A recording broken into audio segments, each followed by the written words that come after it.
ನನ್ಗೆ ನನ್ ಯಾವಾಗ ನಾನು ಕಾಲಿಟ್ನೋ ಈ ದೇವಸ್ಥಾನದೊಳಗೆ ನನ್ನ ಲೈಫ್ ಚೆನ್ನಾಗಿದೆ. ಯಾರೇ ಕಷ್ಟದಿಂದ ಬಂದ್ರೇನು ಇಲ್ಲಿ ಚೆನ್ನಾಗಾಗಿದೆ. ಎಲ್ಲದಕ್ಕಿಂತ ನನ್ಗೆ ಇಷ್ಟ ಅಂದ್ರೆ ನನ್ಗೆ ಒಳ್ಳೆ ಗಂಡ್ಮಕ್ಳು ಅಂತ ಹೇಳಿದ್ರು, ಅದೇ ತರ ನನ್ಗೆ 2 ಗಂಡ್ಮಕ್ಳಾಗಿದೆ. ಇಲ್ಲಿ 3 ವರ್ಷದಿಂದ ಬರ್ತೀನಿ. ಆದ್ರೆ ನನ್ನ ಮಗಂದು ಸಸಿದು ಪ್ರಾಬ್ಲಮ್ ಇತ್ತು. ಅದನ್ನ ಬಂದು 3 ತಿಂಗಳಿಂದ ಹೇಳ್ಕೊಂಡು ಹೋದೆ. ಅವ್ರು ಹೇಳ್ದಂಗೆ ಎಲ್ಲ ಸರಿ ಹೋಯ್ತು.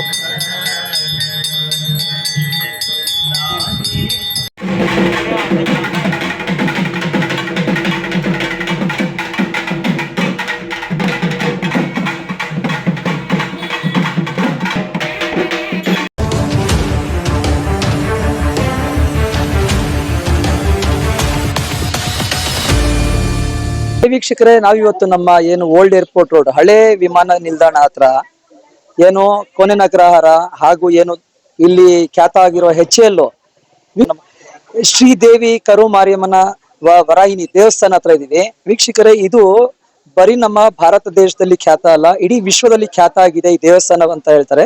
ಬನ್ನಿ, ಇಲ್ಲಿ ಈ ದೇವಸ್ಥಾನ ಏನು ಸ್ಥಾಪನೆ ಮಾಡಿದ್ದಾರೆ, ಇಲ್ಲಿ ಮೇಡಮ್ ಇದ್ದಾರೆ. ಮೇಡಮ್, ಇದು ಈ ದೇವಸ್ಥಾನ ಬಗ್ಗೆ ಬರೀ ನಮ್ಮ ಭಾರತ ದೇಶದಲ್ಲ, ನಾವು ಕೇಳ್ದಂಗೆ ಸುಮಾರು ಹೊರ ದೇಶಗಳಿಂದನೂ ಬರ್ತಾರೆ ಅಂತ ಹೇಳ್ತಾರೆ. ಆಮೇಲೆ ಇಲ್ಲಿ ಭಕ್ತಾದಿಗಳು ಬಂದು ಯಾವ ತರ ಅವ್ರಿಗೆ ಆಶೀರ್ವಾದ ಸಿಗುತ್ತೆ, ಅವ್ರಿಗೆ ಏನೇನ್ ಸಹಾಯ ಅನುಕೂಲಗಳಾಗುತ್ತೆ ಇಲ್ಲಿ ಬಂದ್ರೆ ಅಂತ ಇದ್ರ ಬಗ್ಗೆ. ನಮಸ್ಕಾರ. ಇಲ್ಲಿ ಮಕ್ಕಳಿಲ್ಲದವ್ರು ಬಂದಿದ್ರೆ ಮಕ್ಕಳಾಗುತ್ತೆ. ತುಂಬಾ ಜನಕ್ಕೆ ಆಗಿದೆ. ಮದುವೆ ಆಗಿಲ್ಲ, ಅವ್ರಿಗೂ ಆಗಿದೆ. ಇಲ್ಲಿ ಬಂದಿದ್ರೆ ಎಲ್ಲರಿಗೂ ಒಳ್ಳೇದೇ ಆಗ್ತಾ ಇದೆ. ಇಲ್ಲಿ ಮಾತ್ರ ಇಲ್ಲ, ಎಲ್ಲಿ ಜನ ಫಾರಿನ್ನಿಂದೆಲ್ಲ ಬರ್ತಾರೆ. ನಾವು ಅವ್ರ ಹತ್ರ ಕಾಂಟ್ಯಾಕ್ಟ್ ಇರ್ತೀವಿ. ಎಲ್ಲ ಒಳ್ಳೇದೇ ಆಗ್ತಾ ಇದೆ.